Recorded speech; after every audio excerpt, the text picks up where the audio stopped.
Welcome back. Theater Odyssey is celebrating its 11th year as a resource to Suncoast playwrights and artists, and they've expanded to include a playwriting festival for students. This weekend is the 4th annual 10-minute playwriting festival. So with us today from Theater Odyssey is Bob Trissolini and the winner of last year's festival, Julien Freij. So thank you both for joining us today. This is a pretty incredible opportunity for young artists. Julien, you won last year. Tell us a little bit about your play and what it was like to win.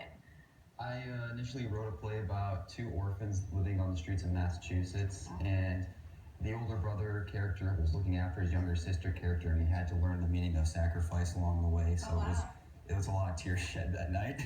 That's a pretty good play. How did you get the idea for it? I read in the newspaper about two kids found, orphans, and the older brother was just more concerned about the younger sister, and it kind of caught my eye, and I was just really inspired about it. Yeah, I was going to say, you have to find inspiration in all different ways, but trying to do it in 10 minutes, how does that process work? It's a lot to process, because sometimes the story wants to go longer, but you just have to make it more concise. In this case, it just met the 10 minutes perfectly, so Amazing. Well, you have evolved over a year. You're going to be competing again this year. Tell us how you've kind of evolved. I mean, there you are there. This is your play being performed there. How old are you? I'm 18 now. My mentor, Mr. Nelly, he's been really helpful for me over the years. He's been working on my grammar, because I originally wasn't really good with my grammar. And it kind of translated into how I wanted to do my next play, and I wanted to go more historic moment in World War I, where the Christmas truce. Oh, wow. So that's what we're talking about coming in this year's play. Very exciting. Bob, tell us just your involvement with Odyssey, why it's so important for our community. Well, I'm on the board with Odyssey, and I've been on the board now 4 or 5 years. And what's important about it is we encourage playwrights. Now, this year will be the 4th year for students.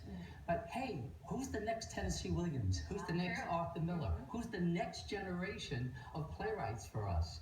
So that's why we are really involved with that. Then in May, we do what we call our 11th Playwright Festival, and that is at the Cook Theatre at the Oslo Performing Arts Center. This year, we're at the David and Howard Studio on South College campus out in Bradenton. So, how many people are participating in this each year? We have 6 contestants, but we have to go through a number of scripts that get sent in to us.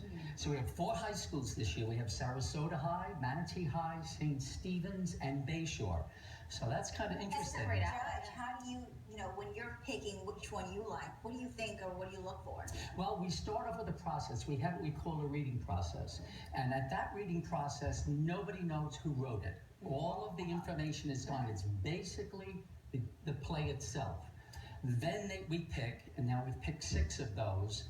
And what we try to do is we read them as judges. I'll be adjudicating this year. We read them as judges before they get performed, so that we don't allow a director or an actor to come in and give their interpretation. It's exactly what their intention is. Lots of times when I'm directing, I'll even say to a new director, what was your intention on that line? So that I know that that's what they want to It's do. such a great outlet for young artists to get their chance and to start developing their skills. So for more information about this weekend's festival, just go to theaterodyssey.org. All right, next we will see Rebecca's Makeover.